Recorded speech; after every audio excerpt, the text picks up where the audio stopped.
my name is Jilan and I'll guide you through the process of creating a batch product in Ewity. So first click on the products from the side menu and select the new button and choose batch products. And fill in all the necessary details here, for example of a mall. Then select the location. You can also add multiple unit of measurements here. Then select the product tags.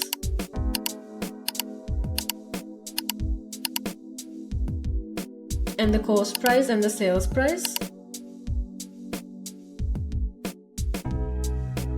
After you've entered all the required information, simply click on the Create button to finalize the process. And there you have it, you have successfully created a batch product in Ewity. Thanks for watching and thank you for using Ewity Point of Sale.